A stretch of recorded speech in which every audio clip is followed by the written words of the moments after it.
ఉన్నాను. ఎందుకు మీరు ప్రతి ఒక్కరికి ఇండ్లు ఇస్తామని చెప్పి 40,000 మంది ఈ నియోజకవర్గంలో బెనిఫిషియరీస్ ఉన్నారని చెప్పి మరి ఆ 40,000 మందికి మీరు ఎందుకు ఇస్తలేరని చెప్పి నేను అడుగుతా ఉన్నాను. అదేవిధంగా ఖచ్చితంగా మీరు హుజురాబాద్ నియోజకవర్గంలో ఉన్న ప్రతి లబ్ధిదారికి మీరు ఎవరినైతే ఆ రోజు మీరు ప్రతి గ్రామంలో గ్రామ సభలు పెట్టి మీరు ఎలిజిబుల్ అని మీ నోటితోనే మీరు ప్రతి గ్రామంలో చదివిన లిస్టు ప్రతి ఒక్కరికి కూడా మీరు ఇంద్రమ్మ ఇల్లుని ఇయ్యాలని నేను వాళ్ళ పక్షాన మిమ్మల్ని డిమాండ్ చేస్తా ఉన్నాను. మహిళకి మీరు ఎన్నికలలో 2,500 రూపాయలు ఇస్తామన్నారు. నా హుజురాబాద్ నియోజకవర్గంలో మొత్తం 2,50,000 ఓట్లు, దాంట్లో 1,26,000 ఓట్లు మహిళలవే. మరి ఆ 1,26,000 ఓట్లున్న మహిళలకి మీరు 2,500 రూపాయలు ఎప్పుడు ఇస్తారు అని చెప్పి నేను అడుగుతా ఉన్నాను. ఖచ్చితంగా వాళ్ళకి 2,500 రూపాయలు కూడా మీరు ఇవ్వాలని నేను డిమాండ్ చేస్తా ఉన్నాను. మా హుజురాబాద్ నియోజకవర్గంలో ఉన్న కళ్యాణ లక్ష్మి చెక్కులని కేసీఆర్ గారు ఇస్తున్న లక్ష మీరు అడిగినరు. ఖచ్చితంగా మీరు తులం బంగారం కూడా ఇయ్యాలి అని నేను డిమాండ్ చేస్తా ఉన్నాను. మీ ప్రభుత్వం వచ్చినప్పటి నుంచి నా నియోజకవర్గంలో ఇచ్చిన ప్రతి కళ్యాణ లక్ష్మి చెక్కు, ఆ కళ్యాణ లక్ష్మి చెక్కు కేసీఆర్ గారు ఇచ్చిన 1,116 రూపాయలు మాత్రమే.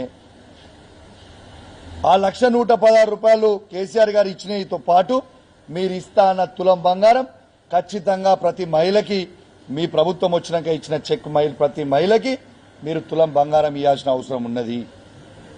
ఇవాళ డెలివరీ అయిన తర్వాత ఇలా మీరు కేసీఆర్ కిట్లు ఇస్తలేరు.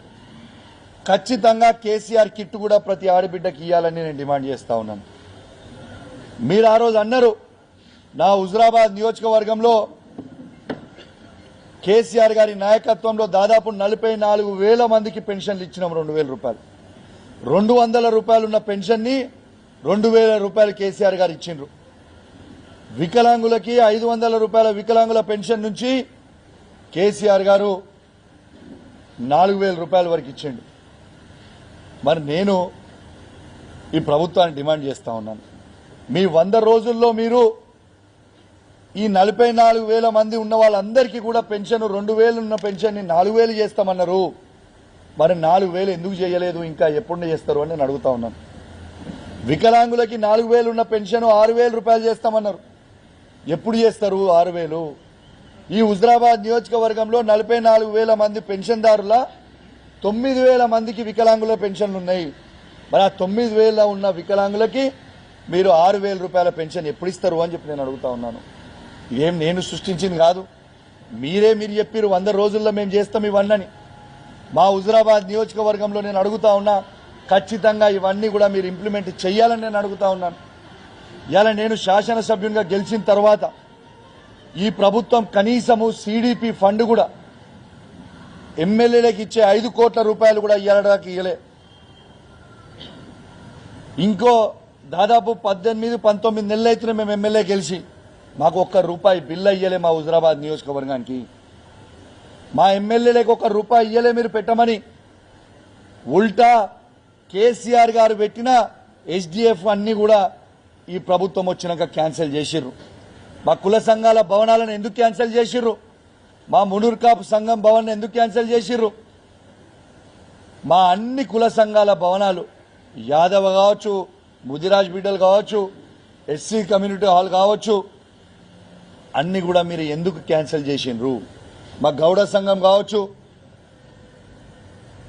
యాదవ సంఘం కావచ్చు, ఇవన్నీ కూడా మీరు ఎందుకు క్యాన్సిల్ చేసిరని నేను అడుగుతా ఉన్నాను. ఖచ్చితంగా మీరు ఇవ్వకపోతే ఈ భవనాలు ఇవన్నీ అభివృద్ధి కార్యక్రమాలు ఏవైతే మీరు క్యాన్సిల్ చేసిర్రో ఇవ్వకపోతే మాత్రం నేను ఊకోను అని చెప్పి సందర్భంగా తెలియజేస్తా ఉన్నాను. ఇవాళ కష్టపడి కేసీఆర్ గారు ఈడ ఎస్డిఎఫ్ పెట్టి హుజురాబాద్ నియోజకవర్గం అద్భుతంగా ఉండాలి అని, ఇంకా అభివృద్ధి పెరగాలని ఒక గొప్ప ఉద్దేశంతో ఇస్తే ఆ ఎస్డిఎఫ్ ఫండ్లు అన్ని కూడా క్యాన్సిల్ చేసిర్రు. ఎట్లా క్యాన్సిల్ చేస్తారని నేను అడుగుతా ఉన్నాను. రేపు స్థానికంగా ఉన్న ఈ కాంగ్రెస్ పార్టీ నాయకులు ఎవరైనా ఓట్లు అడగాలంటే ఖచ్చితంగా ఇవన్నీ కూడా ప్రజలకి జవాబు చెప్పాల్సిన అవసరం ఉండదని చెప్పి సందర్భంగా తెలియజేస్తా ఉన్నాను. నా హుజురాబాద్ నియోజకవర్గంని ఖచ్చితంగా నా మీద కోపం ఉంటే నా మీద తీర్చుకోండి తప్పితే మా కేసీఆర్ గారి మీద కోపం ఉంటే మా కేసీఆర్ గారి మీద తీర్చుకోండి, కేటీఆర్ గారిని హరీష్ రావు గారి మీద నా మీద కోపం ఉంటే మా మీద తీర్చుకోండి, కానీ మా హుజురాబాద్ నియోజకవర్గంలో ఉన్న ప్రజల మీద కాదు అని చెప్పి సందర్భంగా తెలియజేస్తా ఉన్నాను. మొన్న మీ అందరు కూడా చూస్తా ఉన్నారు ఏ విధంగా ఈ రాష్ట్రంలో డ్రామా నడుస్తుందో. బీజేపీ వాళ్ళు కొట్టుకుంటారు, మాకు సంబంధం లేదు. బండి సంజయ్ గారు కావచ్చు, ఈటల రాజేందర్ గారు కావచ్చు, మీ ఇంటర్నల్ పార్టీ విషయం మాకు అవసరం లేదు, మీరు ఓరి మీ గంగల వడురి మాకు సంబంధం లేదు. కానీ ఈటల రాజేందర్ గారు మీరు చాలా పెద్ద పెద్ద మాటలు మాట్లాడినరు. మీరు కేసీఆర్ గారిని విమర్శించే స్థాయి మీ స్థాయి కాదు.